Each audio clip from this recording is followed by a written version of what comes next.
Hey, well, welcome back. As people are straggling in here, I just want to mention, so this is the first UC statewide resilience panel. We're going to have a number of guests here, including Professor and Director Michael Beck, Dr. Robert or Chip Schooley, Dr. Sapna Thottathil, and Professor Khalid Mosalam, as well as myself, LeRoy Westerling. So we have experts here in areas like coastal, pandemics, climate, health and equity, seismic, and wildfire. The format is brief remarks by each panelist, preferably less than 10 minutes, absolutely not more than 10 minutes. And then, or there's a chasm that will open beneath you as you're speaking, and you'll never be seen again. And then the rest of the time is for engagement with the audience, both here in person and via the Zoom. So,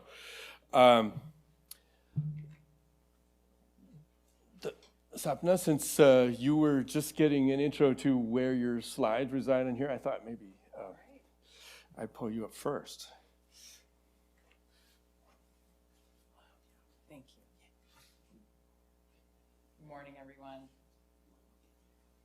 So I'll start since I have less than 10 minutes. My name is Sapna Thottathil, and I'm the Managing Director for the University of California Center for Climate, Health, and Equity.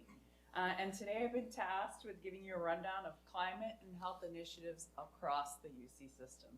So I might speak a little fast. They're going to have a hard time hearing you on Zoom with you that far away from them. Yeah, I will move up further.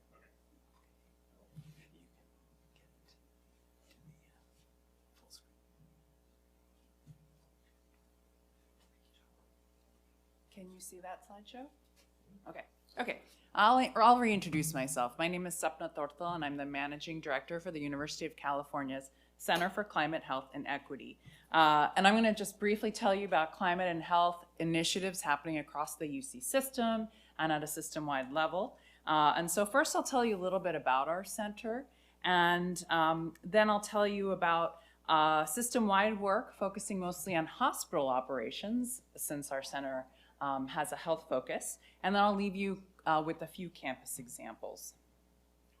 So the UC Center for Climate, Health, and Equity was founded by Doctors Ariane Tehrani and Sherry Weiser at UCSF in 2020 and formally launched as a UC system-wide entity shortly after.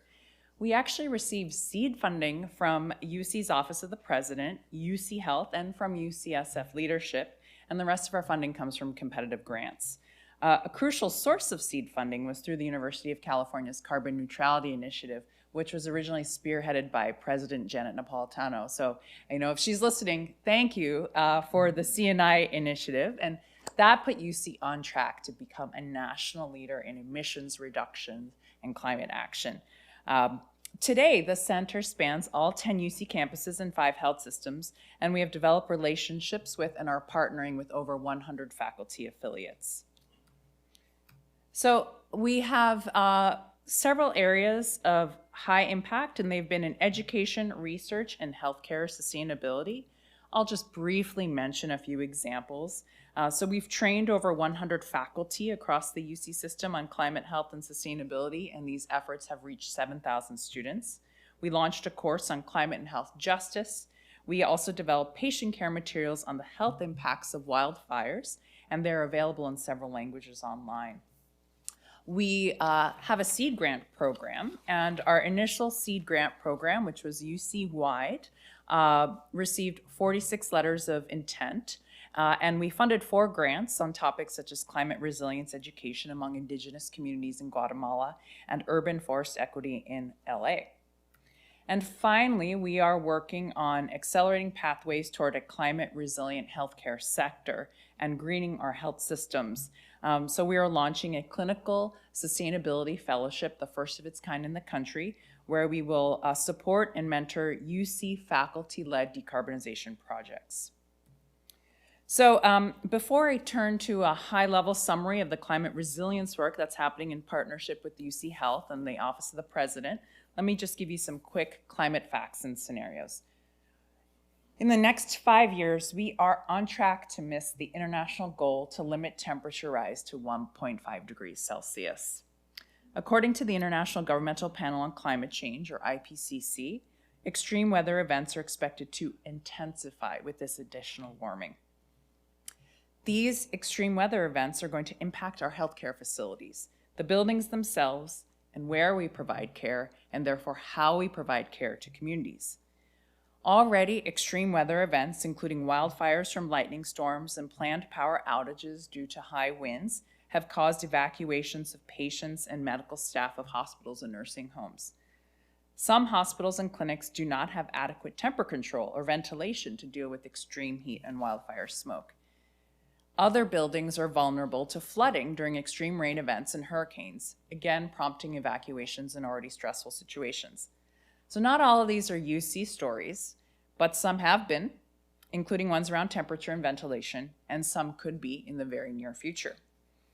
So at the same time as we're learning how underprepared our healthcare facilities are and buildings themselves to climate change related disasters, we're also learning that patient numbers are likely to increase as a result of climate change.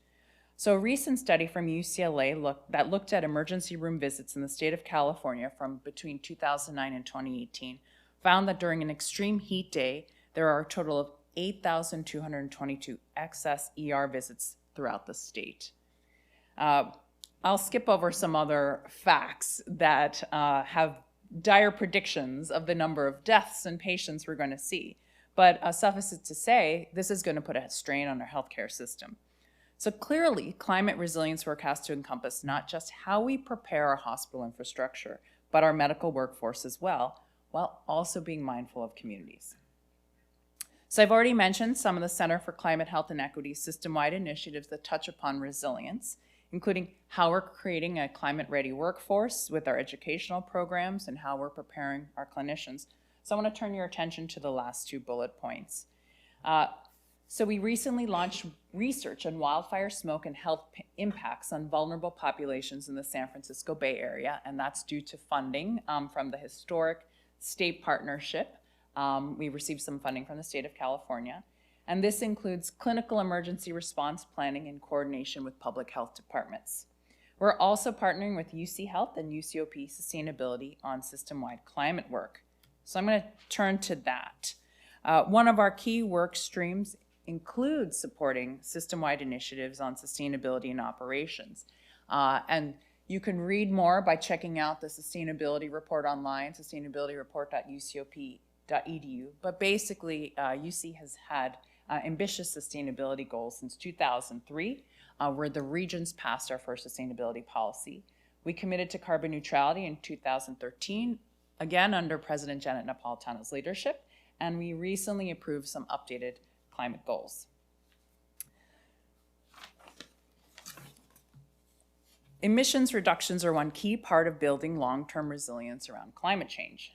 Because it relies on fossil fuels, the healthcare sector is a significant source of greenhouse gas emissions and is ironically contributing to climate change.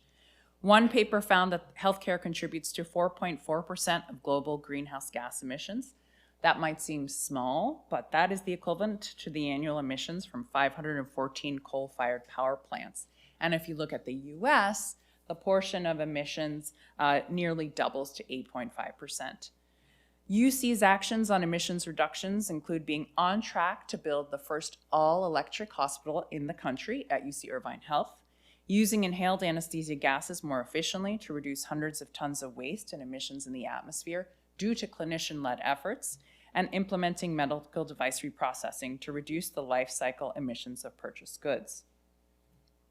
So more recently, the system-wide emissions reductions work has expanded to developing climate resilience goals at the system-wide level to prepare the infrastructure of our health systems for climate change and to prepare our clinical staff to be able to respond to the needs of communities. So I won't go through these in detail, but the Carbon Neutrality Initiative has funded, is supporting the UC health systems to develop equity-centered climate resilience plans. And as a part of this process, they're updating their hazard vulnerability assessment templates to be forward-looking and to incorporate equity and justice in the ranking system.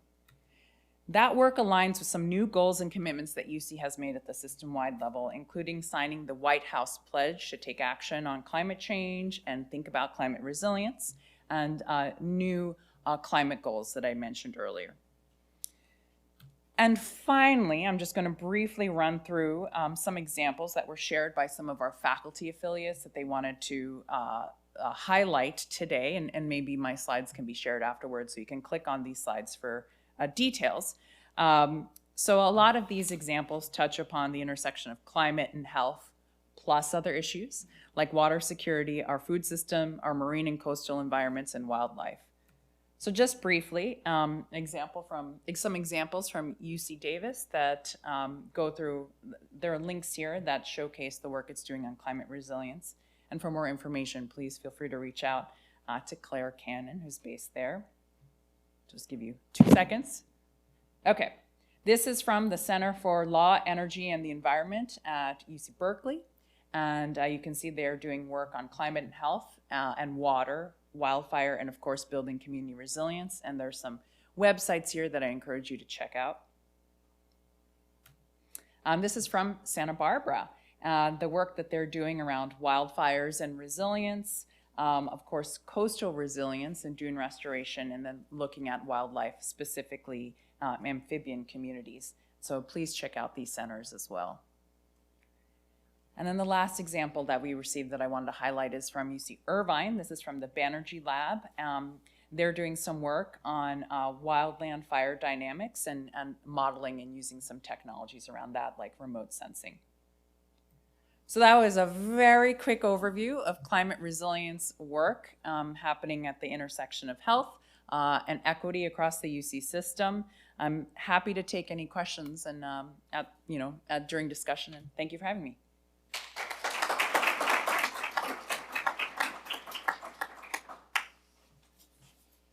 Thank you, Sapna. So if you've looked at the agenda, you'll notice that there are some themes here. We're trying to knit together different pieces. We're looking at pandemics, health, public health, the medical side. We're also looking at the natural climate side. So next up, I want to introduce Dr. Robert Schooley of UC San Diego, addressing some of the pandemic issues. He's Senior Director of International Initiatives, Professor of Medicine, Division of Infectious Disease and Global Public Health, and the Co-Director of the Center for Innovative Phage Applications and Therapeutics. He's also a UC-DRN Executive Committee member, and Nico tells me he's the man, so that's all I know. All right, hardly.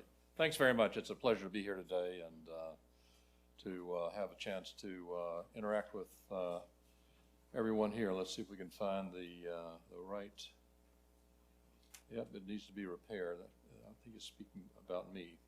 All right.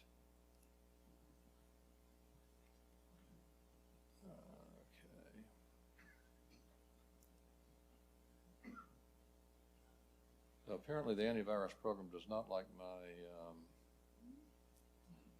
presentation. That's kind of ironic since I'm a virologist. Let's try and load it. I think it's still up there. Okay. Yeah. We should be able to load To get it from the USB. okay. Yeah. Okay. Let's see.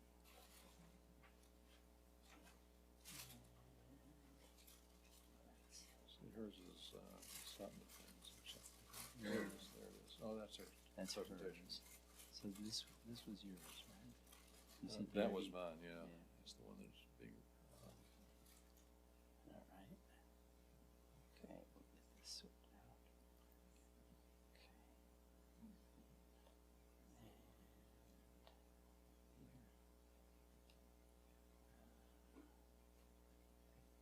That's That one, right? that's it. Yeah, still the same problem. Let's try it from I suggest you just forge ahead. All right, we'll forge ahead. Okay. here. So I'm going to show you in my hands what the slides were shown. There we Is go. that it? All right, good job. Yeah. Okay. So I'm going to be very brief as well, just to try to talk a little bit about the university's recent response to the COVID-19 pandemic, because I think it gives a great example of the multidisciplinary power of all of the people who work at UC across all of our 10 campuses. I like to think about our response as being based on 4 pillars: clinical care, community and global services, research, and education. I'll give a few examples of each. We jumped into clinical care first when the plane from Wuhan arrived, evacuating U.S. citizens. These patients ended up at MCAS Miramar in San Diego and were admitted to UC San Diego Hospital with great fanfare and fear, but dealt with well. The next wave came in on ships, cruise ships to be certain, again, being seen in multiple UC hospitals. The first community-acquired case of someone reported came from UC Davis, and this was a good example of what happens when a case definition gets to be too strict. The CDC had defined cases as being someone who'd been in China or in contact with someone from China. If you hadn't been to China or in contact with someone from China, you couldn't have COVID. This was a woman who presented to a local hospital here near Sacramento with what looked to people like COVID, looked to her physicians like COVID. But the CDC said she couldn't be tested because she hadn't been to China. She was transferred to UC Davis Hospital. They also felt this was a concern. Again, no testing was provided. And it took really a week for her to finally be tested, found to have COVID, and treated with remdesivir. She ultimately recovered. But these were some of the earlier interactions nationally with the healthcare system through UC hospitals. Community and global service was also something we got very heavily involved in through multiple campuses. In San Diego, we partnered with the San Diego County Health Department across a number of initiatives. This was an entity that we didn't work with very closely, but on the basis of our relationship with COVID, this has now been expanded and extended into the future with a recent $17 million grant from the CDC to continue this strong partnership. We and other campuses partnered with institutions in our environments, other hospitals, other activities like the opera and businesses like San Diego Gas and Electric to help them stay open during the pandemic, the university serving as a resource for these activities. UC Davis got even more engaged in the community and really served as the nidus for most of the testing throughout the county, most of the vaccine delivery, and really augmented the entire community response to COVID in a way that couldn't have been done if UC Davis hadn't gotten engaged. UC modelers at San Diego, San Francisco, and other places also worked with health departments to model what was coming in terms of cases that would be expected. This is work of Natasha Martin's, looking at the number of cases that were projected to occur in the shaded bar and the number that actually did occur, the projections being made back here. These kinds of projections were essential in terms of helping local health departments prepare for what they were going to be seeing over the next several months. And then several of the campuses got very involved in leadership in getting vaccines out to the public. We opened a mass vaccination center at the Padres Stadium, the first one, as far as I know, in the country, to really get out front and vaccinate thousands of people, both practically providing vaccination, also providing leadership, demonstrating the commitment to it. Davis also got very heavily involved, as did many of the other campuses, in community vaccination efforts.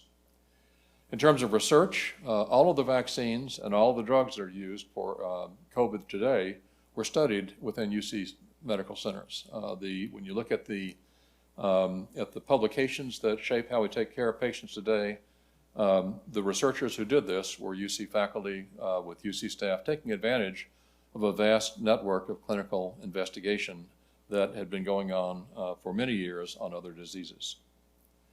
We also did research to try to understand the pandemic in innovative ways, using wastewater as a way to both identify the virus in different community locations and to quantify it over time to get an idea about what was coming in terms of a community impact. We used it at UC San Diego. This is a map of our campus. We put wastewater collectors throughout all the dormitories, and we were able to identify 85% of the student cases through the wastewater without having to test students every day throughout.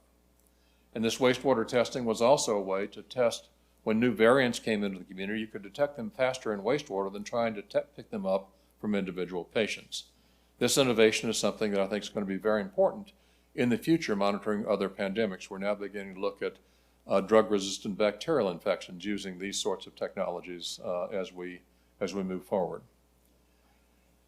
And then finally, a lot of new antiviral drugs and other things came along. That's just some work from our group in which we have developed a compound that started with remdesivir, which has as one of its liabilities, it is not available if you give it orally, but by sticking a very long sticky piece of butter on the end of it, it then becomes orally bioavailable, gets absorbed through the GI tract, bypassing the liver, going straight to the lungs, and you now have an oral drug that turns out to be active not just against SARS-CoV-2, but this drug in the laboratory is active against MERS, Ebola, Nipah, and RSV, and we're in the process of trying to move that forward. Many other campuses are doing the same thing. Many of the COVID discovery grants that the NIH recently awarded involve UC faculty. And then finally, in education, we felt that it was really critical to keep the university open and all of the schools in our private and public schools. We became consultants to them, helping them with their testing processes and testing approaches, leading the way from hospital-based testing, one patient at a time, to mass testing, putting test supplies into vending machines and getting results back to people in 12 hours, providing them with a way to know they're infected, get out of circulation, and to get into healthcare. So again, quickly, just I think illustrating our ability as a university to impact pandemics as they come along. There will be others, but I think many of the things we learned from this last one will also be present to help us with the next one. So I will stop here and turn this virus-infected mess back over to Joe. Okay, sorry.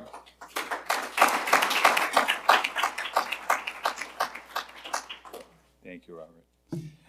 Okay, now we're going to turn to Professor Michael Beck of UC Santa Cruz. If you'll approach the mic. He's the director of the UCSC Center for Coastal Climate Resilience, the research professor for the Institute of Marine Sciences, AXA chair in coastal resilience, and he also worked for 20 years as a chief scientist with Nature Conservancy. Welcome, sir. Thank you.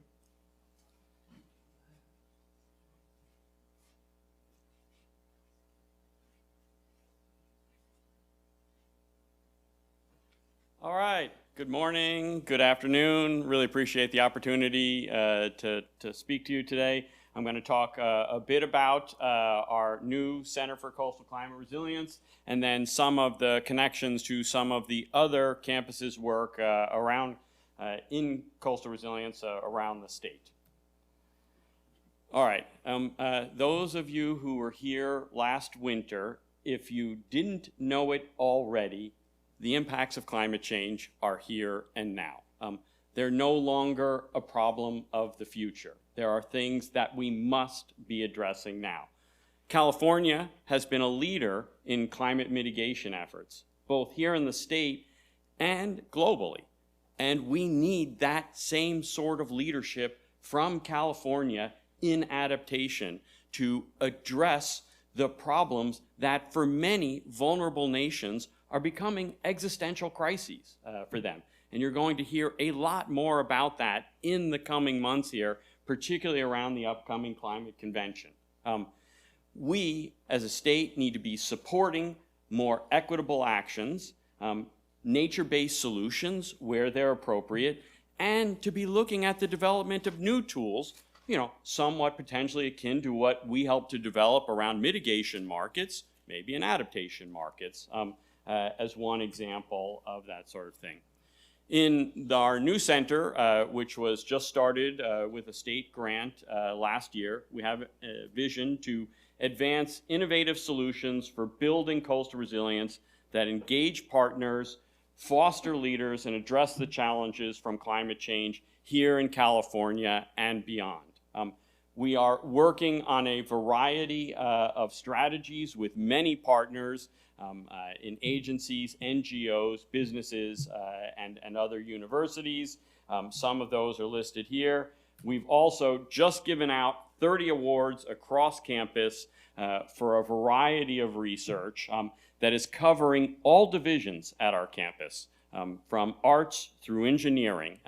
And I think that that is particularly critical because we are not going to solve this adaptation crisis looking at it through only one lens alone. I don't intend for you to read all of these. It just gives you an idea of some of the breadth of those projects. I'll give you just a couple of examples of those. This is one led by Andy Fisher, but with a variety of partners, including the Nature Conservancy and the local Resource Conservation District, where we recognize that we need to be recharging our aquifers. We've been using that bank in our coastal areas, withdrawing way beyond our capital there.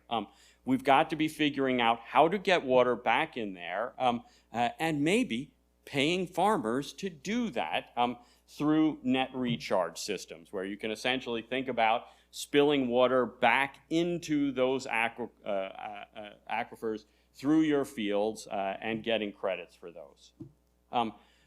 We also need to be valuing the costs and benefits of adaptation solutions much more clearly. And so building on a partnership with USGS and their Cosmos system, the Coastal Storm Modeling System, which is really for the state the premier tool for assessing coastal risk, has not included adaptation options in the past. So the ability to add in those coastal adaptation options, assess what are the benefits of the risk reduction provided there, and then connect that with a variety of stakeholders is now a multi-campus effort, and again, really in close partnership with agencies, USGS in particular. I also want to point out that broadening participation is incredibly important, particularly in marine science, well, in all of our fields of adaptation and marine science. We absolutely must be taking greater leadership there. We have a very fortunate opportunity to be part of an NSF, Coastlines and People, large hub. I co-lead this with Maya Trotz from the University of South Florida, who's the lead of all of this work, and we are involving and engaging many more folks really with Maya's leadership, and I get the pleasure of being able to support and learn and engage as part of that. But that includes, for example, folks like Black and Marine Science, led by Tierra Moore in the right, who is engaging scientists all across the country and internationally in really cool and innovative ways, and you know, I think really building up our core in marine science in a much broader way. So much fun to be a part of for me. In terms of some of the multi-campus opportunities, when we went out as part of this multi-campus review and assessed what are the kinds of needs out there, we heard from all kinds of communities that they know they need to adapt. They know we have risks that need to be reduced. They are very unclear on what those best practices are and how to understand and engage, learn about them. And this is an important role for the UC system, one which our network here could play a very important role within. So really understanding those needs in the municipalities and connecting that with some of the latest and greatest from across our campus network. So I'll just leave you with this from our center again. In terms of developing innovative solutions that reach from California to the beyond. Thank you.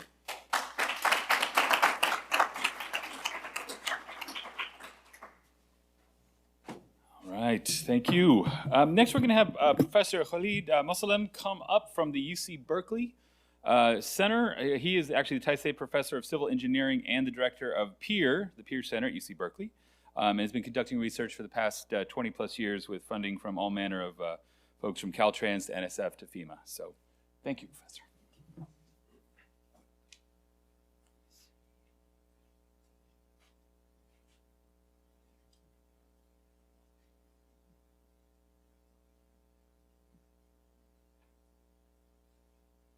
Well, thank you very much for having me.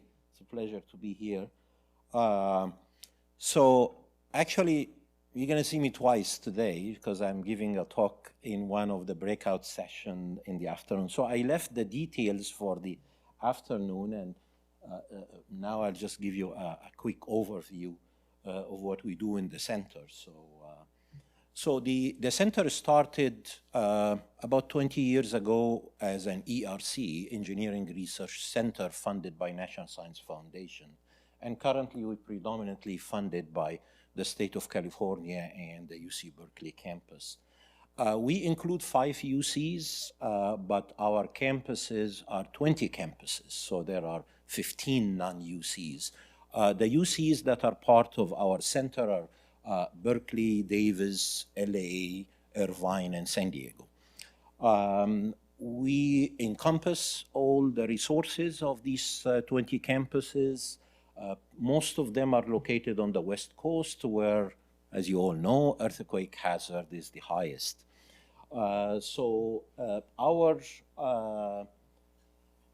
Our primary focus is earthquake engineering, but there are many problems that earthquake engineers have solved that can apply to other extreme events. So you can think of us as Pacific Earthquake Engineering Research Center, or with the same acronym, Pacific Extreme Event Research Center. So either way you want to look at it, but of course earthquake is the biggest part of what we do.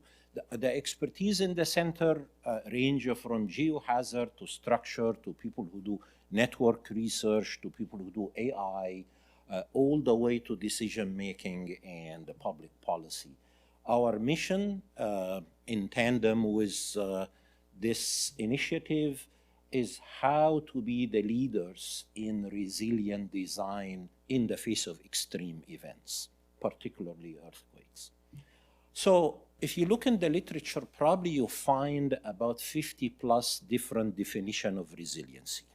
The word resiliency is way overused, and that's a good thing because we want it to be used extensively. But as engineers, before we start anything, we have to define what we mean. So this is our definition of what we call resilient system. It's a system that can recover its performance as fast as possible. Any system, when subjected to an earthquake or a shock, it experiences degradation of its performance. So you can achieve resiliency through one of two things. Either you make the system so hard that it can take the shock, or you figure out ways of reducing the time to recovery. And usually this happens with effective policies, with retrofit techniques, and so on.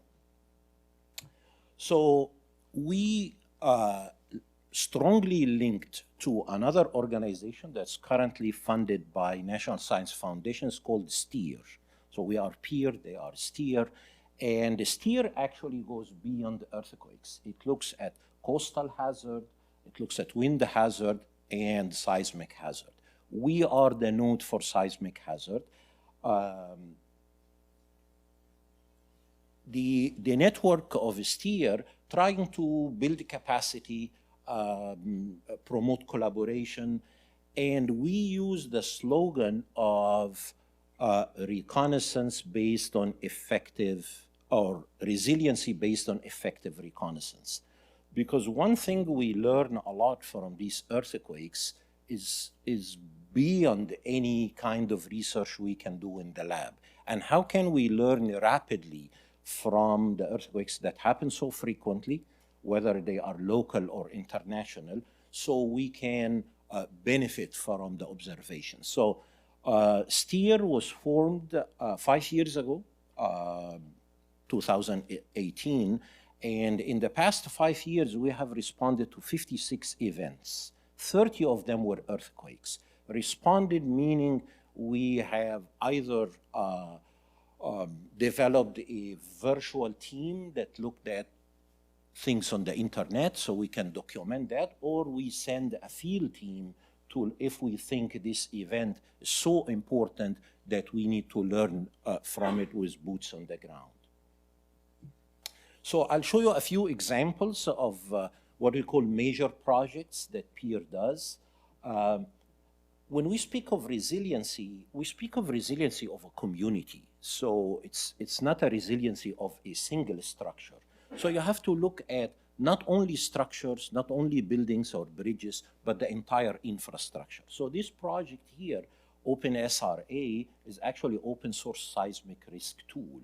It focuses on gas storage and pipeline systems. This is funding from California Energy Commission. Everything we develop in the center is open source. So that's why all our tools have open in front of it. So this tool looks at this type of infrastructure. Major peer research project focus on infrastructure, as I mentioned, on a regional scale. Another project is related to transportation infrastructure. Many bridges in California are instrumented, and that's good news. So all these gray bubbles are instrumented bridges. They can be more, but that's what we have. We try to build a digital twin of each one of those. So the blue ones are partial digital twin. Partial digital twin mean we use the data without building a physical model. So just data driven. There is only one bridge here. It's what we call Hayward Bridge. It's near Hayward. It's at the interchange between 580 and 238. This is a full digital twin, meaning we have the physics-based model and we have the data-driven model. That's basically our playground in developing algorithms, tools, and so on. In terms of buildings, we have done a lot of work over the years. The Tall Building Initiative is a document used all over the world. Any skyscraper you see, it actually uses the Tall Building Initiative document that was developed within peer. Not only we do work on tall buildings, we also do work on residential buildings. So your home is your most important asset, probably. And California Earthquake Authority have funded a multi-year project that looked at residential homes. So that's also one of the big impact projects in the way the engineering community use our products. This is a busy slide that I'll talk about it in the afternoon. So regional scale seismic assessment or seismic shaking determination is very important. And we can rely on real recording, but there is an issue with that. The biggest issue is we don't have enough recorded motion with very high magnitude at a short distance. My office is less than 1 kilometer away from Hayward Fault. So I'm very concerned that we don't have enough near fault data that tells me that my office is safe. So that's what should we do? We can just do nothing and just use whatever we have, or we use physics-based ground motion simulation. I'll talk to you more about that in the afternoon. That's a big project in collaboration with Lawrence Berkeley National Lab. In tandem with that, we try to develop a database for worldwide database for liquefaction sites. So that's also a big effort that we have where we collect data of liquefiable sites from New Zealand and so on, so we understand this hazard as well. My last slide, where all this research go, it goes into our open source reporting. And here when we say report, we don't mean one page, we mean a PhD size report. And we have been averaging 1+ report per month, because since 1998, we have published 353 reports. So if you divide that over the number of months, you get about 13.6 report every year. That's a huge body of knowledge that we are proud of. And all you need is just go to peer.berkeley.edu, click on our report link, and download any report you want. Thank you very much. More detail about some of these projects in the afternoon.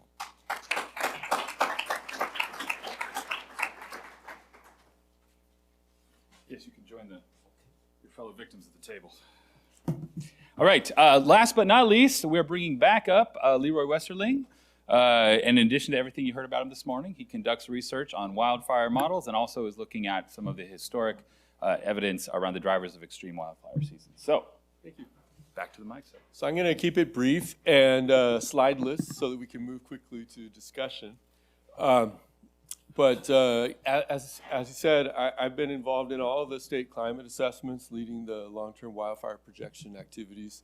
So almost 20 years ago when that started, it was just me and a volunteer undergraduate student and not very much money. And there was one variable and 4 scenarios, right? So, and the spatial scale is, think like grid cells on 12 kilometers on a side, so very coarse. By the time we got to the 4th assessment published in 2018, we're down to 6 kilometers, monthly, a suite of variables, looking at fire across the state, individual extreme events modeled monthly for 150 years across a bunch of scenarios.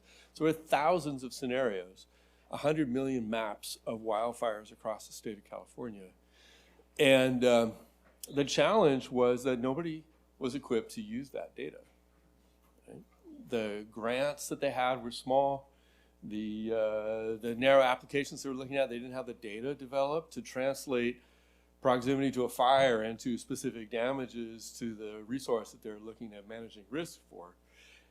And then the tools that we've had funded by the state are great, but they haven't kept up with the need to get these things down into community planning. And I'll just give you an example of an activity. So after the 4th assessment was published in 2018, I was brought on as a subcontractor on a large grant that the county of San Mateo had gotten to look at 5 different types of climate-enhanced risks and how to manage them across the county, and then produce sort of template climate adaptation plans for communities around the county. And so what I did is I went and I hand curated from those 100 million maps, right, examples of what really large fire seasons could look like in San Mateo County by mid-century. And they were coarse, compared to what the planning requirements were. So then we sat down with local, state, and federal fire managers, emergency services coordination personnel, and county sustainability office staff, and we storyboarded out these different scenarios and hand drew, based on the specialized knowledge of the people there who knew like where these ignitions would come and like how the prevailing winds would carry them and everything. We produced really realistic looking planning tools for this. And then they're looking at this and they're saying, well, we don't have anything like these fires in the modern record that have occurred here. Do you really think this could happen by 2050? We're next to the coast. You have this marine layer comes in and raises humidity every night and everything. And I was like, yes, I totally think this could happen. And it doesn't necessarily have to be 2050. It's a limited set of climate scenarios going into this.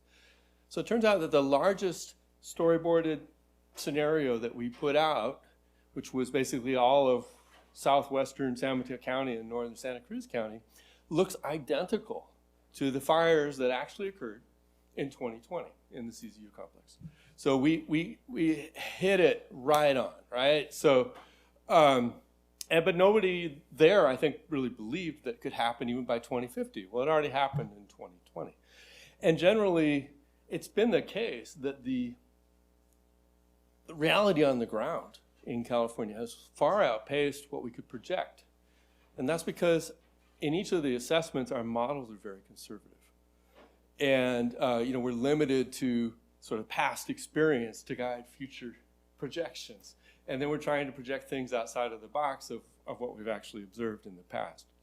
So now we get to the 5th assessment.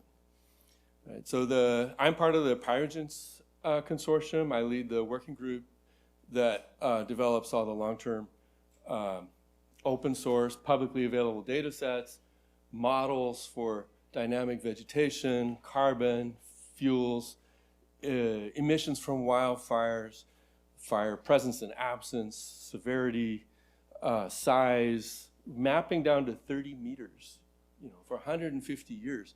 We have 129 climate scenarios downscaled for the state of California. We can use about half of those that actually have all the data that we need available. We have developed for the state the fuels management scenarios that are going to be used for for the assessment for the next 100 years. Different scenarios for how we manage fuels around the state, including the million-acre strategy, and development footprint scenarios. Like we're going to have more concentrated development, we're going to allow sprawl to continue through the wildland-urban interface. And then we can look at all these interactions. But when you think about what that means, right, we're delivering 0.5 petabyte of data to the state by late 2024. Right? If people couldn't keep up with 100 million maps, how are they going to keep up with 1 billion? Right? The tools, for querying that data, for customizing scenarios, for planning, for translating it into policy-relevant information, are really lagging behind what we've been able to develop to understand the problem at a very fine-grained level. Looking at a map that shows aggregate changes in probability of fire, say over a 30-year period or something like that, isn't very helpful, right? Because it's a 0 in most years, right? And then there's that 1 year when everything burns up. And what you want is a map of their year when everything burns up, or an example like it, so you can plan around what that would look like, around those individual extreme events. And that's a very different sort of challenge, right? To get that information out to a level where a small community in a rural state in California can access it without a GIS department, without a lot of specialized staff, and use it to sort of plan around risk management for evacuating their community, for securing water supplies, what have you, right? So that, I think, is really the next frontier, and I think it's not just particular to wildfire. You talk to any UC researchers involved in the kind of modeling simulations going on right now, which vast resources have been pouring into this. The information that we're producing is far outpacing people's ability to use it in a productive way. And I think that's really where the focus needs to be, is on that translation and engagement.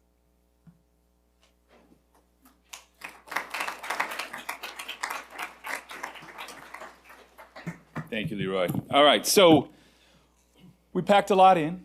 I just want to again acknowledge this, the idea of this panel, and we're about to move into another panel that's going to be talking about the state in general in a broader sense, but this is just a taste of the breadth and depth of the research happening today across the University of California. So as a reminder, you had Dr. Sapna Thottathil of UC San Francisco talking about climate, health, and equity. You have Dr. Robert Schooley at UC San Diego on pandemics and some of the research as of late. Dr. Michael Beck talking about coastal risk, UC Santa Cruz. Dr. Khalid Mosalam from UC Berkeley and seismic risk, and of course, Dr. LeRoy Westerling at UC Merced on wildfire. So let's just tie this all together right now in 2 minutes, shall we? Questions? What I'm going to ask is, I have 17 questions, and I'm going to not bore you with them, but we didn't have time really for you to dig in with our researchers. I will say, as Sapna asked earlier, we will have the slides available after the fact, so you will get a chance to look at that in more detail. But in the 4 minutes we have, are there questions or clarifications or things you'd like to hear from some of our speakers? Yes, sir. Mike is coming around so we can record this and hear it on Zoom. I'm Ed Blakely, chair of the advisory board of this very august group, and I'm very proud to be that.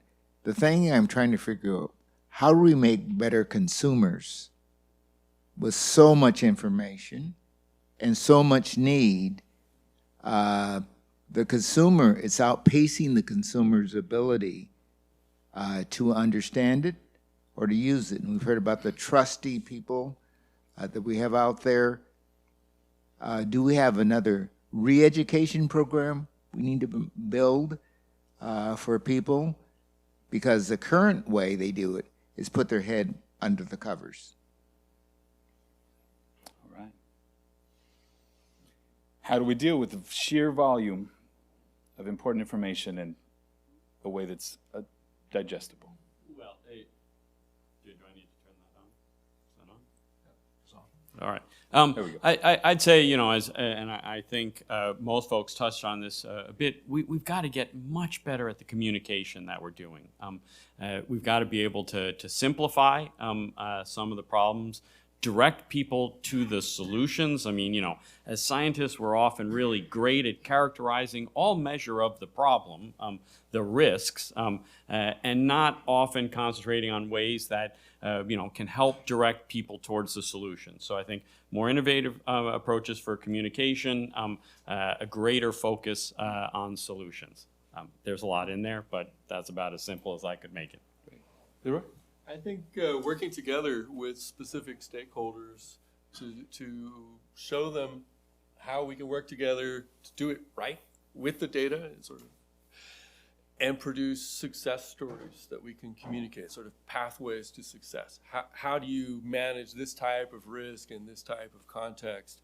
Here are the resources we could bring to bear on that. So doing just iterative, small bore case studies, working with different groups around the state and then writing them up and sharing with them through different types of media with people who have similar challenges to manage.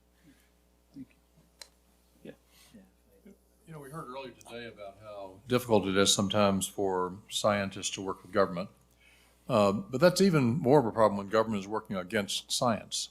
And we as scientists, I think, have to try to be able to communicate around some of the noise that is around us all the time to undermine what the public needs to know to be able to make right decisions.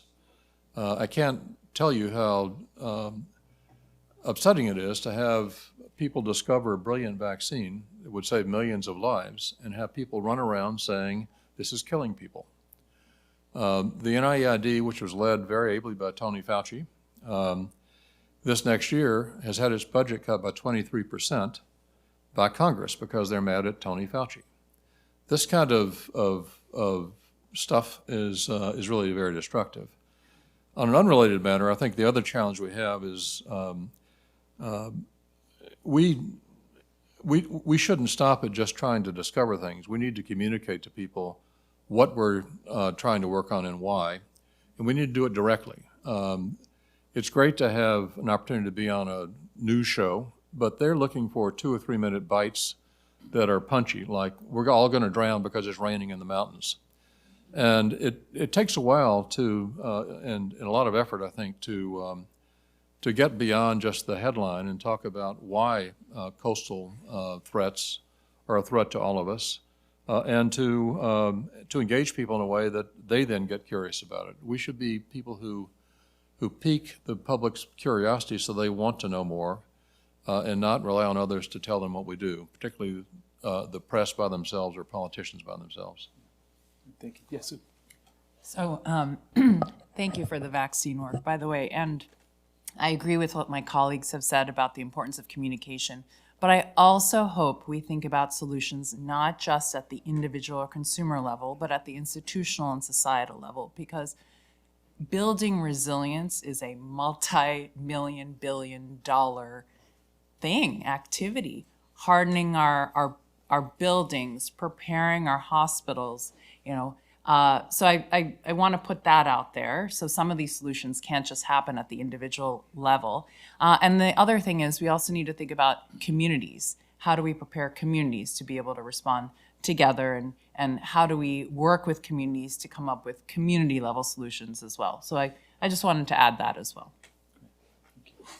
Probably have time for one more question before we transition to our next panel. Do we have a? Oh, yes, sir. Absolutely.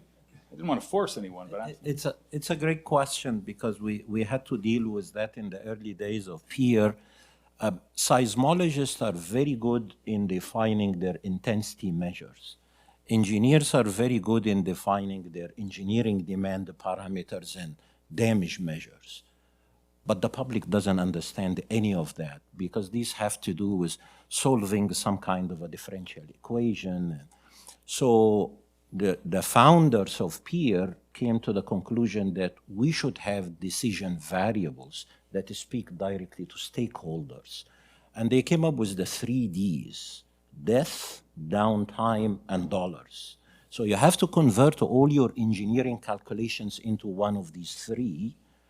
And nowadays we are adding also carbon footprint, because some of the decisions you make in retrofit and repair and so on has impact on the sustainability issues as well. Thank you, Khalid. All right, so I'm going to take it back. We don't have time for more questions anyway. But I do want to thank our panels. The only thing I can offer you is that we have a whole afternoon ahead of us, and there will be a lot more opportunity to hear more. But I really want to thank everybody who took five minutes of what could have been a 5-day conference on its own and put it up here for us. So please give them a hand.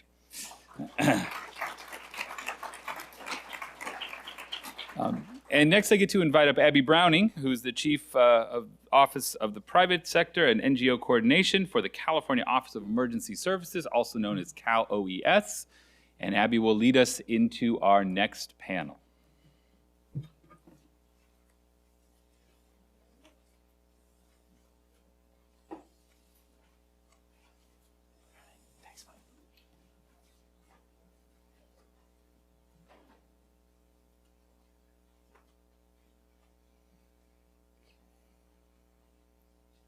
Well, good morning, everyone.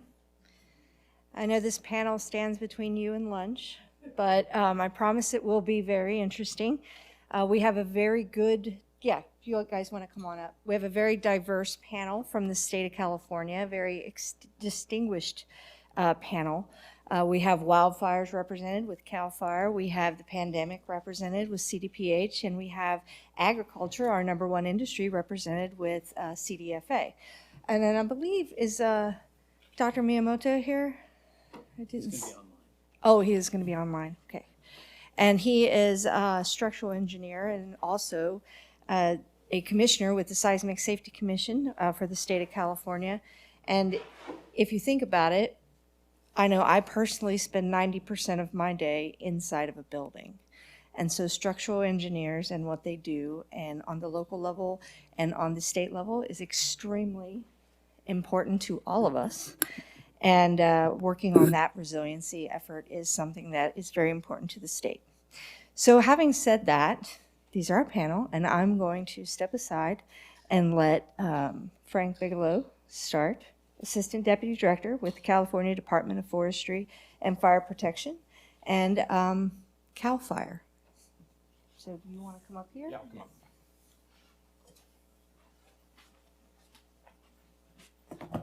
All right, good morning, everybody. Appreciate the opportunity to come speak to you about CAL FIRE and the things that we are doing in this space. And I think you got a lot of good stuff planned. I want to give you kind of an idea of what California's wildfire problem is. You've heard a lot today about climate change. That is a significant driving factor in our wildfire space that we're in now. We've seen the most destructive wildfires in the last 100 years happen in the last 20. They keep getting stronger, more ferocious, have higher death tolls, resources are destroyed, neighborhoods, communities impacted, and it's a tremendous problem. We also see the overgrowth of our forests. Over the last 100 or so years, we had, a fire is bad policy, and we've come to learn that fire is good when done correctly. We've learned from our indigenous and cultural representatives that fire has always been on the landscape and needs to be reintroduced. Good fire is good. We've also have human ignitions.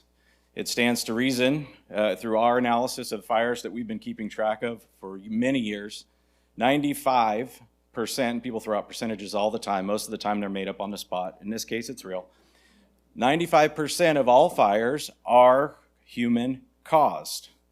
So it stands to reason as more people move into the more undeveloped areas, the wildland areas. Notorious B.I.G. said it once, more money, more problems. Well, we say more people, more problems out in the wildland because they cause fires. Oftentimes trying to do the right thing the wrong way. Nonetheless, human-caused fires. And then population growth, of course. As we see our urban areas being compacted, people often look out to move a little bit further out into the undeveloped areas. With climate change comes impacts like this, where we see devastation to our forests. This is in eastern Fresno County during the tree mortality pandemic or epidemic that we had in throughout the Central Sierras. Unfortunately, this whole area was destroyed by fire in 2020 by the Creek Fire.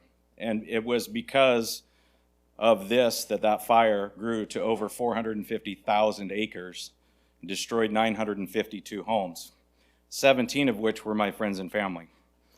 So this isn't just, a thing I do. It's personal. And I'm going to talk a little bit about the things that we're doing, the research we're doing, and where we could use some help.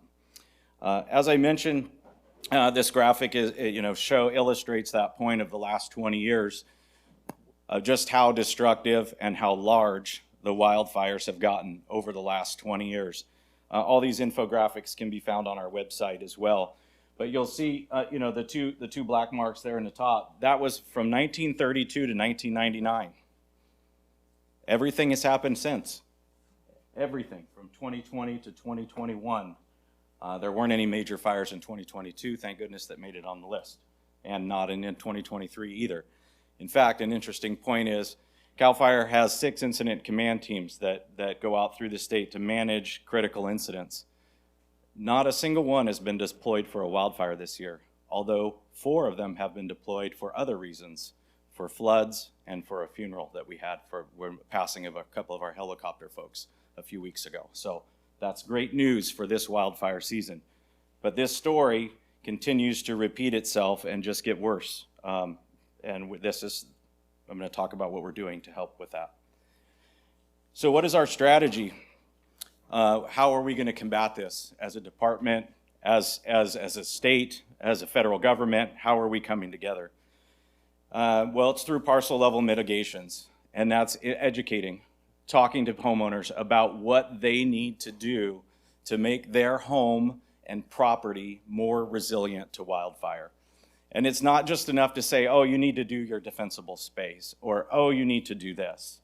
What we've all learned through the pandemic we went through is it's not just good enough to stand up in front of somebody and say something. You have to have research, you have to have science to back up what you're saying, to show people that what we're telling them actually works. Also, community hardening. We've always been talking about defensible space on the parcel level, but as we know now, communities are being destroyed. And why is that? Because the communities as a whole, you have this patchwork quilt of those compliant folks to the non-compliant folks.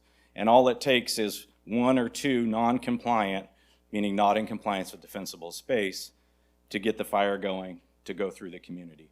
So community hardening through the home hardening program and through defensible space is where we need to get. And then ultimately pushing out to forest health. Our forests need to be more healthy, and that comes from like I talked about, the introduction of good fire and the clearing of forests. As a part of that strategy, the governor's office, if you'll remember back in the drought, there was the drought task force that kind of helped work on the tree mortality in the beginning. It transitioned to the tree mortality task force. Now the iteration is the Wildfire and Forest Resilience Task Force. And from that task force came an action plan. That action plan articulated 4 very distinct goals with 99 key actions under those 4 goals. Most of the programs that I oversee in the department, which is our Community Wildfire Preparedness and Mitigation Division, focuses on Goal 2 and the key actions related to that. And those key actions are the things that I've been talking about for parcel level mitigations and community hardening. But where it starts is this kind of holistic view. If you look at the dark ring on the outside, talking about the forest health, introduction of prescribed fire, but watershed as well, taking care of our water resources, ensuring that we have water moving forward, but looking at a landscape scale strategies at the task force. So we're engaging with our federal partners, we're engaging with local, tribal, and all in between to look at landscape scale strategies and practices. And then as you move into that lighter green, that's where we get into the wildland-urban interface. We're really focusing on strategically placed fuel breaks that make sense, and not just looking at them through, oh, that looks like a good place, but actually focusing on research using predictive modeling to model fires to determine what would actually happen had we put the fuel break in there versus not putting the fuel break in. Also, again, in that area, working on prescribed fire, but also, and most importantly, as we've seen through multiple fires, like the Camp Fire as a most recent example of 2018, escape routes, getting people out of the communities. We have a program that's called the Subdivision Review Program. It's a bit of a misnomer in the name. It came to us legislatively. It's 30 dwelling units or more in a given area defines a subdivision that has one way in and one way out. So our team, from the very high fire hazard severity zones in the local responsibility area all the way through the state responsibility area, have identified 1,947 of those communities throughout the state. And we are going to every single one of them and producing a report for them to articulate the need, providing that to the local CAL FIRE unit, the community, as well as the authority having jurisdiction, whatever that entity is, to give them the ability to have something tangible that says somebody reviewed this and says we need help. That gives them further information to go after grants or to bring money to that community to help, whether it's increase the water supply, increase the road width, add additional egress points, whatever the recommendation is. So, again, the Wildfire and Forest Resilience Funding includes all these things you see up here. We've been very fortunate from the legislature to receive kind of an unprecedented amount of money over the last few years, $3.7 billion through the Natural Resources Agency, and to all the conservancies and departments under agency to really spread that money out to have an effect on the ground. Our portion of that includes like the community hardening, the science-based research, the fuels reduction, and resilient forests. And we're displaying all of this at every task force meeting. So if you haven't been or tuned into a Wildfire and Forest Resilience Task Force meeting, I encourage you to do so. They are publicly available. The next one will be here in Sacramento in December. We will be talking about all the accomplishments related to Goal 2. So my office will be touting all the efforts that we've done, everything we've completed from the action plan, as well as all the achievements that we've made. So I'm going to dive into a little bit of the research that we're doing. We partnered with the Insurance Institute for Business and Home Safety, otherwise known as IBHS. There's some other groups down there in the bottom right corner that we are partnering with to look at what we call structure separation distance. This is a big topic when you talk about sheds being next to a home or ADUs next to homes. What does that distance need to be to make your home survivable? Does that mean hardening the home, which is what they call the target there on the left image of the house? We're actually taking full-scale homes that we built, that NIST and IBHS have built, and taking targets and setting them at various distances, various orientations with the door pointed toward the house straight on, every different aspect, 20, 30, 40 feet away, fuel loading different inside, to really test what that distance needs to be.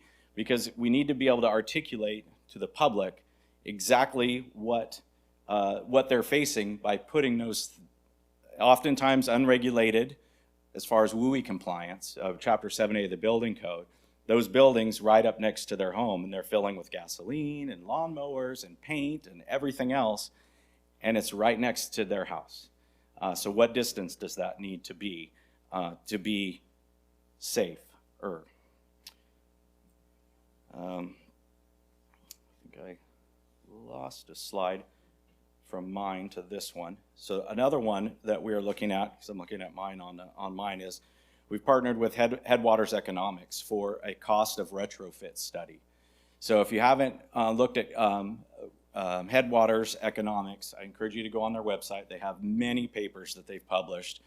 The one that caught our attention first is they did a study in Montana that looked at building to a wildfire resilience standard, what the cost difference was between not building to it and building to it, or what that cost difference was. And we said, that's great, but that's Montana, that's not California. So how is that relevant to us? And they said, well, you know what, we'll do it for California.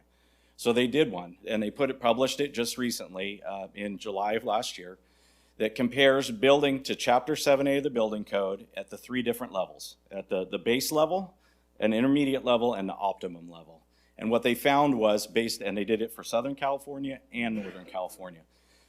What they found was it wasn't that much more total building costs to build to the optimum level. It was on average about $17,000 more total cost to build to the optimum Chapter 7A level across the 2 regions of the state. So what we said was, okay, that's great too. We need another study that shows the difference between retrofitting a home that is not built to Chapter 7A to get them up to Chapter 7A, what that average cost is. Because when we go tell people, hey, you need to do this and this, they're like, what does it cost? And especially in these economic times when people are having to decide between buying their medicine or paying for their homeowner's insurance if they have it, or buying milk or putting gas in their car, like upgrading their home isn't an option. But we need to be able to articulate the cost so people can have a goal to strive toward. Let's see. Oh, this has a bunch of graphics, so that's fun. This is an example of just what defensible space is for those that may not be familiar with defensible space, and making sure that the area around your home is clear and free of vegetation that could combust around your home. And here's some images. So this is like kind of the optimum standard, although I would like to see some more mature trees around the home, which is totally fine. This is just a new construction, so it didn't have the mature trees. But here's what we often see around homes. This is what happens. People put stuff and things all around their house, which makes their home very susceptible to embers from wildfire. We have found there's 3 pathways to destroy your home. There's radiant heat, which that we talk about the structure separation. You have a big thing that's really hot burning right next to your house, could ignite your house. Direct flame impingement. Most of the time people, when they imagine a fire overtaking a home, they imagine all the swall of flames coming and just taking over the home. That's not really what happens. What happens most of the time are embers out in front of the fire that are casting and raining down on the home that ignite these things that are right next to their home, which ultimately take their home down. And this is exactly what that looks like. This is in IBHS's lab where they can generate embers to really cast down on the house. And I'm being given the hurry up thing, so I'm going to. Our home hardening program, I'm skipping a couple slides, and this is just to reference what home hardening is. So what we found is an equity disparity in underserved communities that is tremendous. So we have a program, we're allocated $50 million from the state of California, which we're leveraging against hazard mitigation grant dollars from FEMA to triple our money basically, to go into underserved communities to provide direct financial assistance to upgrade their homes, up to $40,000 per structure. That we're piloting that across the state right now. We have 5 communities across the state, so you're going to hear more about that soon. But we are working towards the equity piece. But this is the scale of the problem.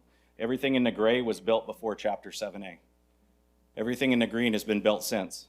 So this is what we're up against in trying to retrofit, help, and a lot of those in the gray are in underserved communities. I was going to talk about our damage inspection program and how that all correlates in, but I've been given it's not your turn anymore sign.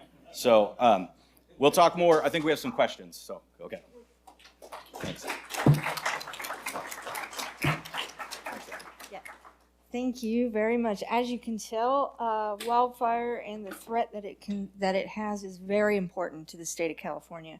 Lots of money has been put into it, and lots of effort and just a lot of attention has been placed onto it. And I honestly, and knock on wood, we've done well so far. I think we're doing a good job. We've still had the fire threats. The fire threats have not gone away. We just have not seen the big fires. And I honestly feel that it's because of the investment that we've put into it, the time and the effort to try to protect the Californians, that we've been able to do that. So moving to the bigger issue that we faced a few years ago that surprisingly to everyone dwarfed wildfires, That's the pandemic. Everyone was experiencing that. And so Susan Fanelli, who's our Chief Deputy Director of Health for the California Department of Public Health, was instrumental in leading the state through that epic event. So Susan?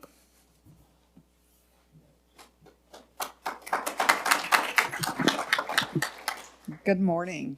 I'm going to tell you a little bit about my background and then why pandemic hit harder than any of us ever imagined. And so I've been in our department for 22 years, grew up in emergency preparedness right after 9/11, really looking at bioterrorist agents, looking at what do we need to do to be ready to respond. We did our pandemic planning. We went through H1N1, we went through Ebola, we went through a number of activities around each of those events. But the pandemic was different for so many reasons. And what I want to talk about is, one, some of the research we're doing now, but more importantly, what other research do we need you all to do for us? Because I know we have some partnerships already across the UCs, and we are very interested in sort of how do we, first off, I think from my perspective, how do we sustain some of the activities that we have done so that we really can, in another event, whether it's some other zoonotic event or some other virus that certainly could hit us across the globe, how do we get faster at bringing these things up to speed? Because we're never going to be able to afford to keep everything. Much to my staff dismay, that we've put a lot of heart and soul into a lot of different things, and growing databases and growing modeling teams and growing all kinds of things that we needed during the pandemic. But what we are focused on is, one, allowing people to write up their own work. And so we're doing a lot of journal articles, a lot of information about people who have put their lifeblood into this event and want to sort of say something about what they experienced and what they were able to accomplish. Second, we have done a major effort around the future of public health. We all know that public health was hit hard by the pandemic. Someone earlier talked about communications and vaccine and all of the strategies around misinformation, and all of the teams that were working on that, and some of the things we didn't have in-house. We don't market. Government doesn't do marketing. We could take a lesson from Coca-Cola and from some of these folks who do this really, really well. We tend to think education is enough. And when we have new technology where our voice isn't any louder than all of the other folks that are out there, and people don't easily distinguish science from craziness, we get death threat. I mean, the number of emails I got around vaccine and the number of our local health jurisdictions who couldn't go out of their house because they were tracked by people, and they couldn't go to the grocery store, and they were losing their jobs because they had boards and supervisors and folks in their communities that didn't trust science and didn't see the value of some of these things and only saw the costs.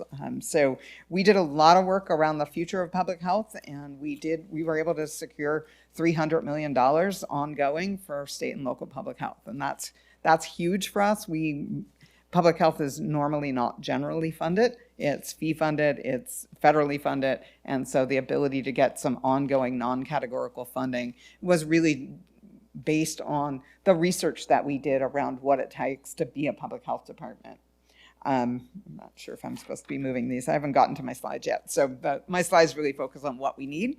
And so I think a lot of the work that we've been doing is to really understand what is the right level of funding for public health, what is the right level of staffing, the right types of staffing, and we have entered into a number of contracts and working with our local jurisdiction partners to really figure some of that out. And so I would put that as sort of one of the main areas that we are taking on ourselves in public health. I'm not sure what. Yep.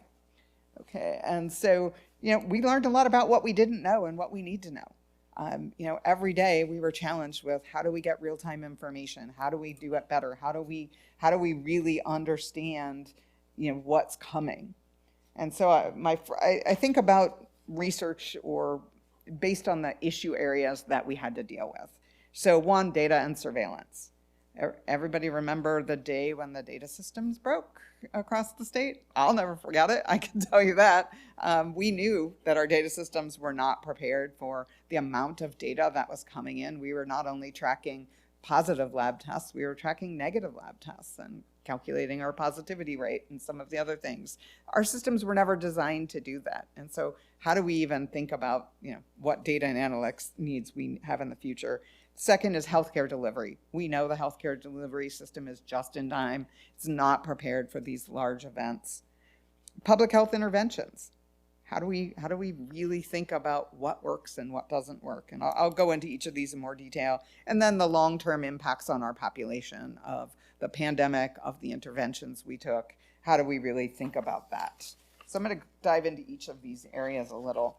On data and surveillance, we are working with the UCs on modeling teams and really have been working throughout the pandemic. The first models took us quite some time to get up and running because we didn't really do modeling before the pandemic. We had some really basic kinds of models. I remember the first model, I was sitting in a conference room with a few of our SMEs and our agency secretary, and we came up with our model. And we just very quickly calculated, if we know this and we know this, how many people are going to be in the hospital, and how do we start to plan for that? And we weren't that far off. We had to come up with a range, but again, us coming up with a range isn't the same as having a model and having something we can show that really builds that confidence. And so how do we start to think about modeling, not only for the pandemic, but for a variety of diseases and things that could come? And how do we sustain a team so that they can scale up when we need them to? 24/7 surveillance systems. Most of our surveillance is not real time. We, are embarking on health exchanges. We are trying to get more real-time data from our healthcare partners, but a lot of our data is after the fact. And even though we put these systems in place to collect somewhat real-time data, at least daily data, it wasn't accurate in the beginning. It wasn't, people had to learn how to sign on to these systems. They had to know what the standard definitions for each field were. People were filling them out differently. We got more beds across the state than we licensed. We got more, like the numbers just in the first rounds weren't adding up to what we knew. And so we had to really think about, how do we do that in advance? How do we get a system for really understanding what's happening in more real time? Again, more research. CDC provides some of this, but what do we know about what's coming or what might come? We see these little emerging zoonotic diseases. We see Ebola rise up and go down. We see all of these different things coming out. How do we know what's how do we have some ongoing models of what might come? And again, we do have our collaborative for pandemic recovery and readiness research, which I think some of you in the room might be involved with, but I know we have some partners with our UCs, UC San Francisco, UCLA, that we are working with. The next is really healthcare surge. In the beginning, we really thought we could need up to 50,000 beds. Does everybody remember when the governor said we need to build 50,000 beds across the state? It would be impossible. Let me just tell you right now. It would be impossible to build acute level care, 50,000 additional beds in our state right now. We wouldn't have the staff. Right now, just healthcare in general is so understaffed, and we don't have the right pipelines. We have this mix of registry staff, particularly on the nursing side, that is forcing hospitals to have to look at different ways of staffing and to really look at growing their own people. We have the governor has also invested a lot of money into sort of pipeline and how do we grow healthcare staff, because we won't have enough. We can't keep up with the growing population, let alone in these events that are sort of, pandemic hit very hard for two reasons. One, people had to delay care because there were so many people in the hospital from COVID, and then we didn't have enough staff. A lot of staff were out. So how do we think about that? We could use a lot more research on how do you staff in an emergency healthcare, and then what is the right role of healthcare versus the state. We invested $1 billion in staffing healthcare delivery. in the state, of state resources. And so how do we think about, is that the right role for the state? Is that not the right role for the state? Should we be investing there, or should healthcare be investing? More research in terms of what should be the right mix of healthcare, and what should we be looking at in terms of, and then what does that cost? Because obviously we can't ask healthcare to do that if we don't give them more money to have some stretch within the healthcare delivery system. We did a lot of research on infection control in long-term care facilities. We need to do more. What are the right things that really worked? Because isolation wasn't probably the best thing for a lot of people that were in nursing facilities when they couldn't have any visitors. Like, we did see, downhill movement of people's health based on that. And so what about just-in-time training? I mean, we probably could use more successful ways to do just-in-time training, to do telehealth, so that when we see RSV in children and we don't have enough pediatric care, what do we do? Like, we had a very difficult year last year. I'm not sure it'll be any different if we see that this year. Like, we didn't grow staff between last year and this year. In fact, we probably have less hospital beds across the state and less full-time staff in the state right now. And so what can we do to sort of think about just-in-time training, different models, and then how do we educate people on that? Because the politics and the unions and all of the things that come into play when you try to make a change in healthcare, getting CAL OES on board, getting the healthcare delivery, getting the nurses union, all of these things come into the mix for every decision that you make. And so, better decision-making models, I think, is also helpful in terms of, like, how do we make the decision? How do we sell the decision? Because some of these are really hard. Let's see. Yeah, expansion of healthcare. In the beginning, I think we wasted some time building out sort of what I would call low-level care. And then found that, in a lot of those places, we couldn't really move people out of the hospital unless it had gotten so bad that we really just needed palliative care. And that's kind of, an insurance policy that we had to really look at what does that look like in terms of healthcare. I'm gonna flip to the next, because I think public health interventions are probably one of the most important areas where we have to figure out a way to get compliance without mandates. Mandates are not helpful. They divide the state. They just make a lot of noise and get in the way. How do we really figure out a way to build public trust? If you look at the countries that were more successful in the pandemic, they had a lot of trust in their government. How do we really look at that in our country? What was the efficacy of the various interventions? Should we narrow that field? Should we do a cost benefit? Like, there are costs to every one of those things, and there are costs that are going to be ongoing. For kids who were out of school, for businesses that never came back, for just the masking, the vaccine, the closing of government, let alone all of the businesses. And then how do we really think about communications and marketing and all of the things that we really need to do a better job of in government and in just all of the places that, getting our trusted spokespeople, getting our CBOs, and we're doing a lot of work in government to expand those networks, but I think more we could do to really help move that in that direction. And then finally, I think the last area is really long-term population impacts. The same people get hit by almost every event, the same communities, the same populations, where they don't have the resources from a health equity lens.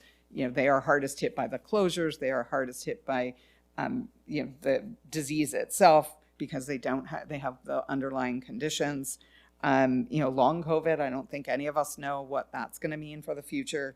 Mental and behavioral health issues that have come from the pandemic, from the isolation, from the loss of family members, from the loss of businesses.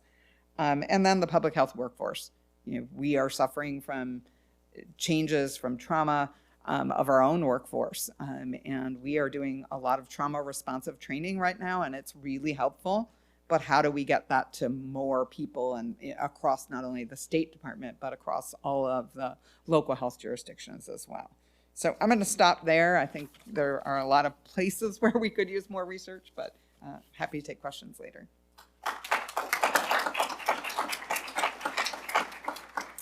Thank you, and I'm glad that you brought up some of the long-term population impacts, because we just don't know.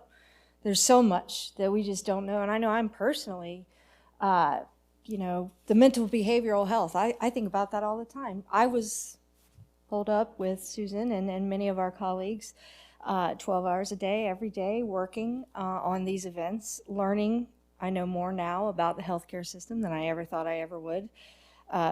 When she says something like, we need 50,000 beds, my immediately thought is, well, we could get 50,000 beds, but that's not what she's talking about. She's talking about how many doctors, how many nurses, how many technicians, how many to staff those 50,000 beds. It's learning all of those things, it's taking it all in, and the mental health toll that I personally took is nothing compared to some of our healthcare workers. And so just learning these things is something that we think about constantly. So moving right along to our next presenter, which is, let's see here, did it go? Yes. Christine Birdsong. She is our Undersecretary with the California Department of Food and Agriculture. Agriculture is our #1 industry in the state of California.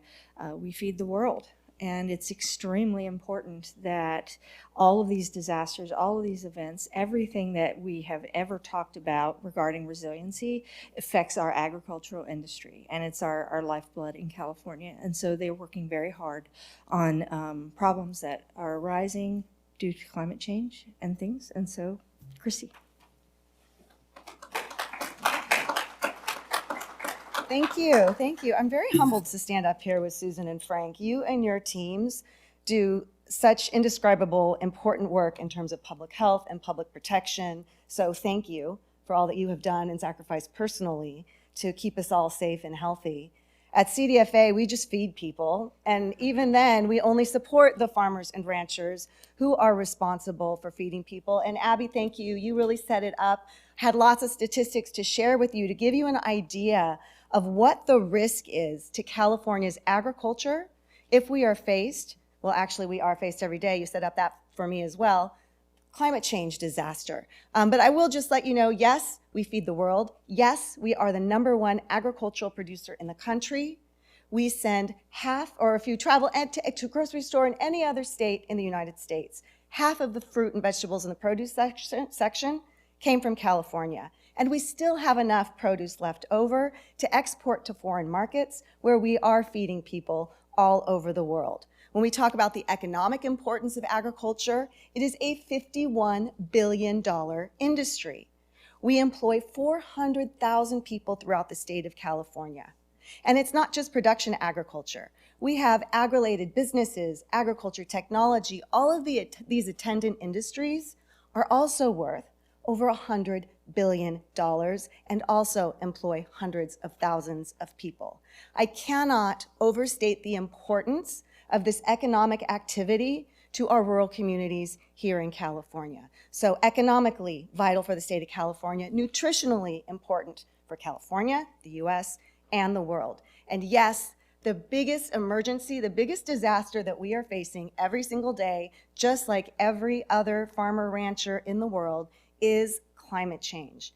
Now in California, we are absolutely used to heat waves, we are used to drought, we are used to pests and pestilence. The difference is the frequency, the intensity, and the duration of these climate events.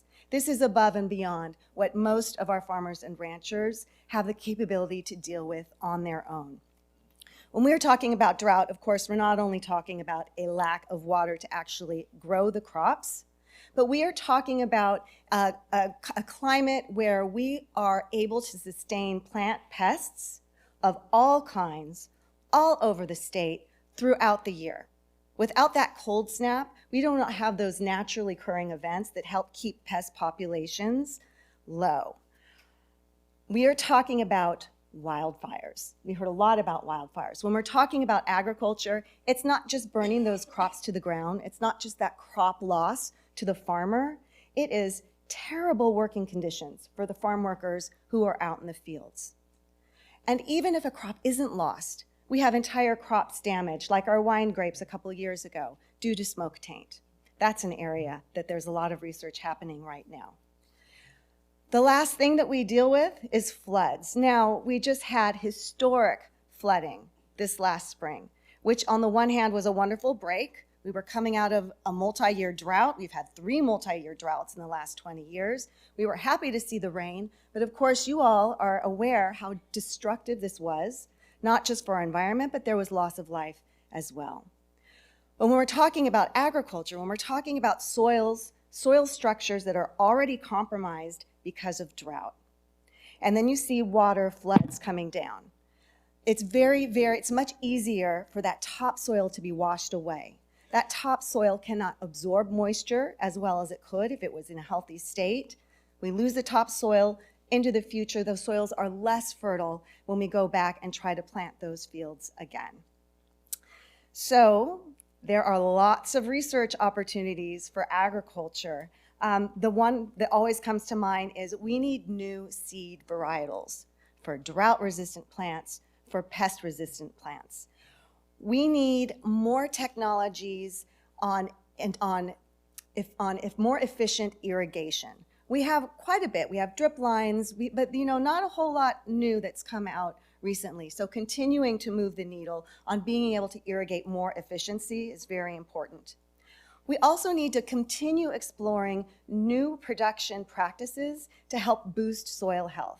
Right now we know things like windrows or cover crops really help keep the nutrients in the soil, but we need to keep learning more and more about that because we know that a healthy soil, like I said, can hold more water, and it can also help to repel pests and plant diseases.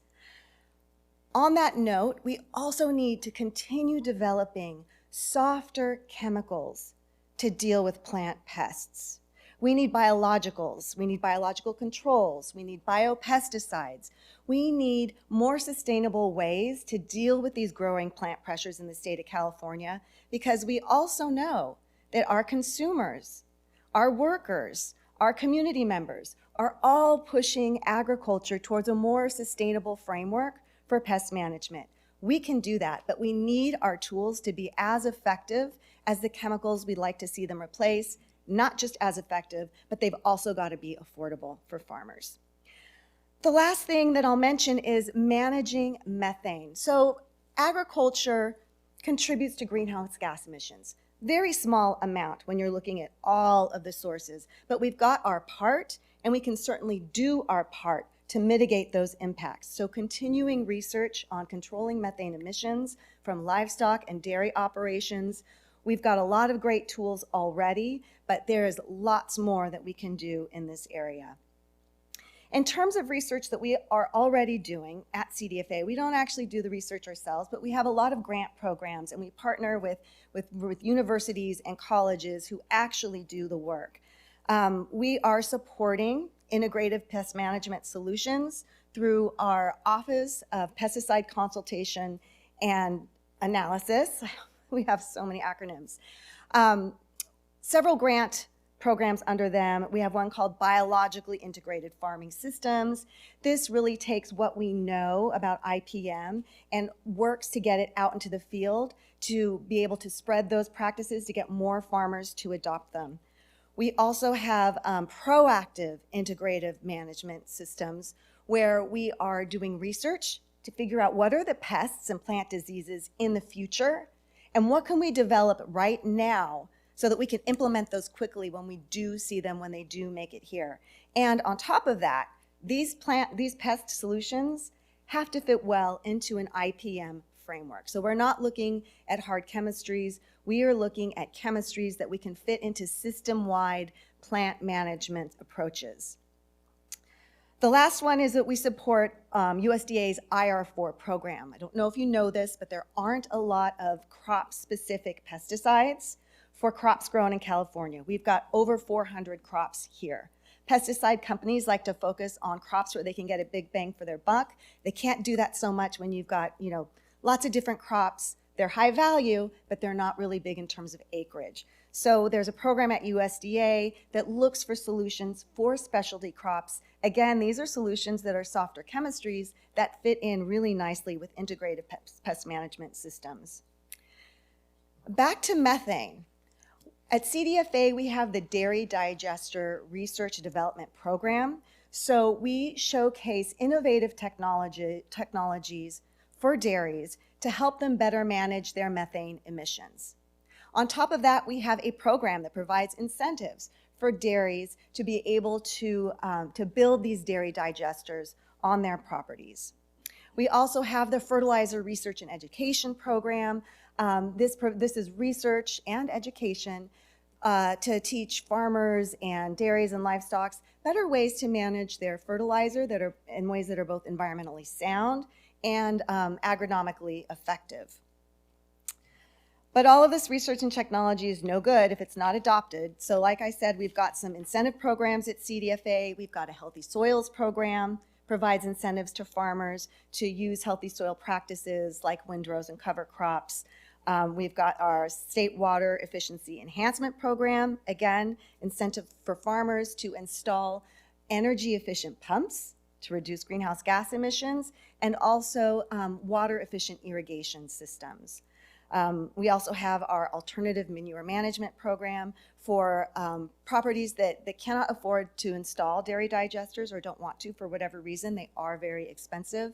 These are other ways to manage their animal nutrient byproducts in a way that will help capture those greenhouse gas emissions. There is a slow-moving disaster for agriculture in the state of California, and that is our labor shortage. Our workforce is aging. The average age of a farmer is 58 years old. The average age of a farm worker is 41. I'm not saying that's old. I'm saying that those are advanced ages to be out in the fields all day long in heat doing extreme manual labor. We need technology that will help automate a lot of those kind of redundant work and labor intensive practices in the fields. We have Western growers. They're an agricultural trade association. They have what is called their Harvest Automation Initiative, with the goal of automating 50% of California's specialty crop harvests within 50 years. They are partnering with another initiative in the Central Valley called F3. It stands for Farms Food Future. Governor Newsom's administration was able to invest $30 million in this initiative, which brings together all of the universities, community colleges in the Central Valley, ag employers, future workers, creates a curriculum that will help upskill individuals and attract more people to the agricultural workforce with more exciting, interesting jobs that have to do with software development, repairing, building, maintaining these new ag tech machines, and also managing this incredible amount of data that we're able to collect that way. So those are kind of the top line things. I do want to give a quick shout out for UCA&R. I know you're going to hear from Glenda Humiston later on. They do amazing agricultural research that is really important to our farmers, but then they don't just research, they have demonstration plots. They don't just do the demonstration plots, they have extension specialists who then go out into the rural areas, meet with farmers. They are experts in production agriculture, plant pests, nutrition, natural resources, and even better than that, they speak multiple languages that reflects the communities in rural California. That was a lot. I'm going to stop there. Thank you.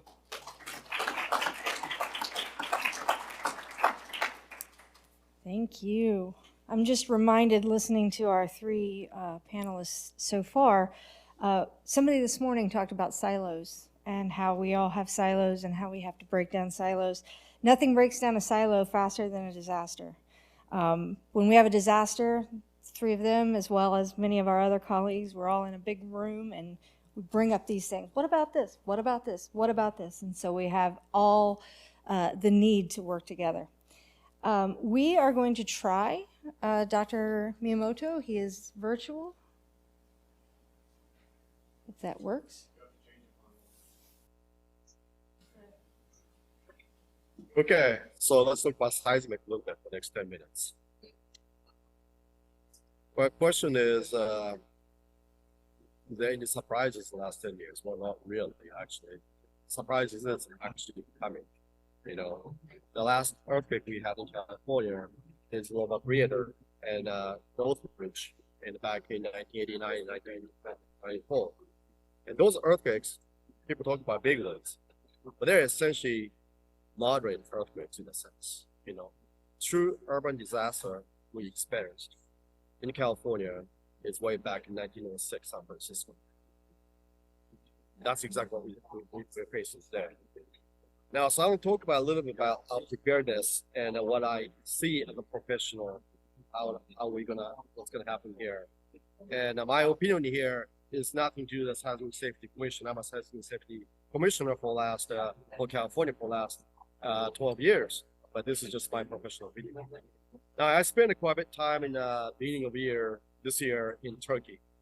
They had magnitude 7.8 and 7.6 earthquake back to back. It killed about 50,000 people and destroyed about 200,000 buildings and damaged about 500,000 buildings. And it stretched out about 300 miles long, about 100 miles wide. It's a widespread area. Now, are we going to see similar kind of things in California? In a sense, yes. There are certain buildings or certain area we see. It's a little bit different context. But if you see the Turkey's condition might be 7.8, 7.6 back to back, it's affected about 1 to 2% of buildings they are collapsed, and about 10 to 20% of buildings damaged so severe that can't be repaired, and about 20% or more is the damage cannot be occupied. It's so affecting about 40% of buildings. Now, if you're going to see magnitude 7.8 in LA or San Francisco Bay Area, San Diego, you're going to see the similar type of damage distribution.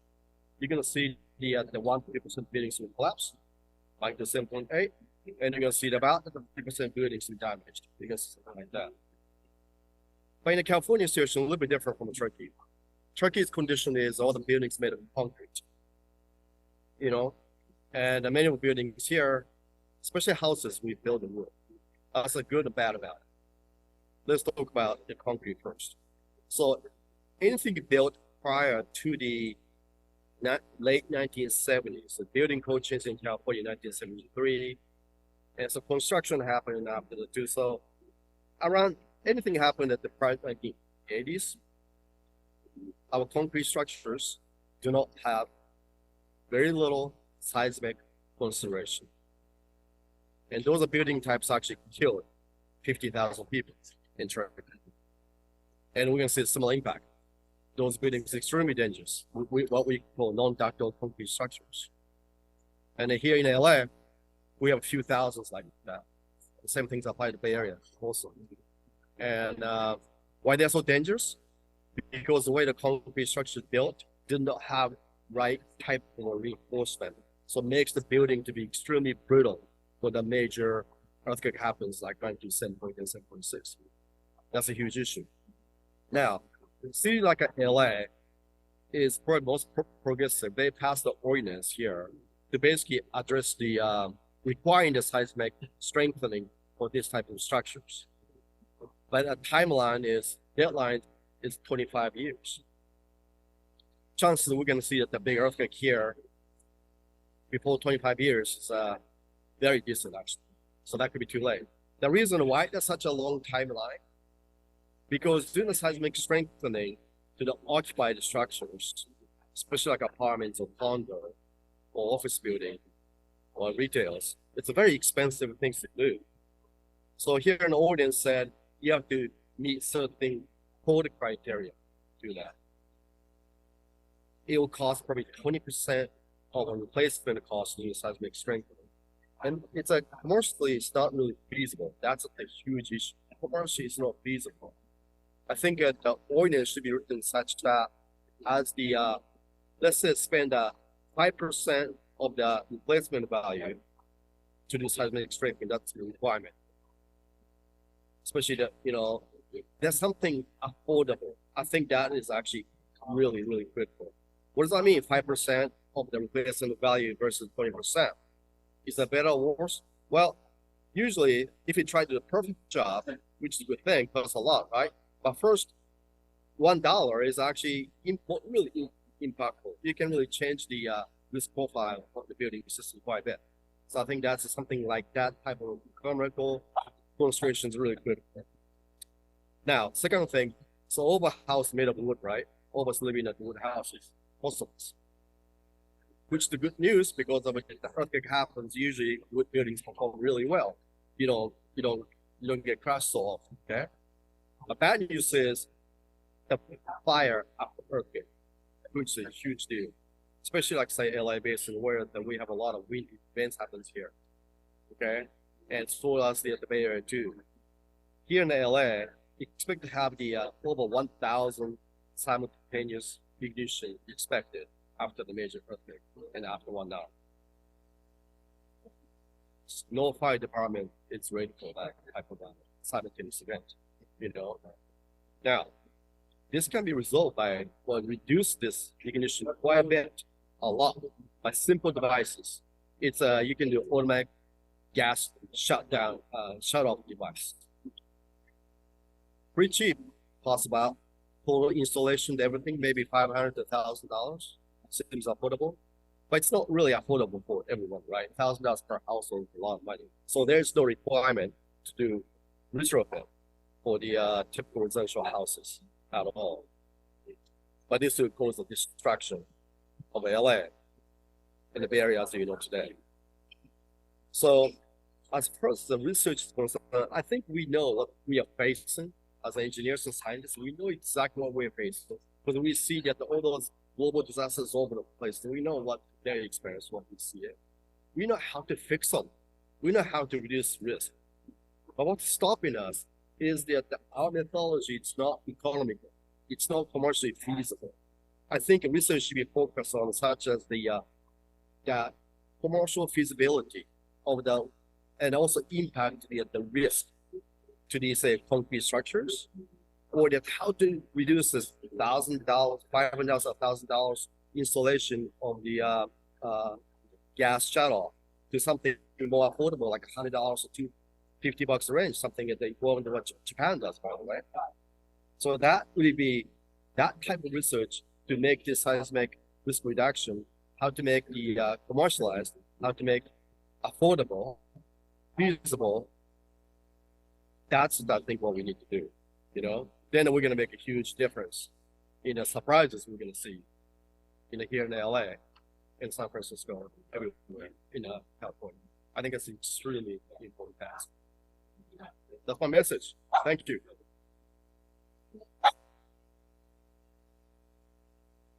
Thank you. Okay, so that is the end of our panel. I was going to do questions, but we have literally 1 minute before lunch. So is there any burning questions that anybody would like to ask? Or if you would like to individually ask them questions, they are here. And so you can physically come talk to them. But it is lunchtime. And so having said that, I will turn it back over to Joe. And thank you.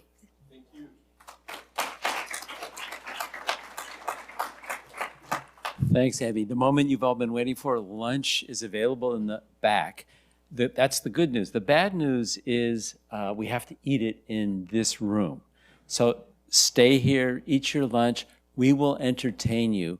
The chair of our advisory board, Ed Blakely, is going to take us through how the afternoon is going to work.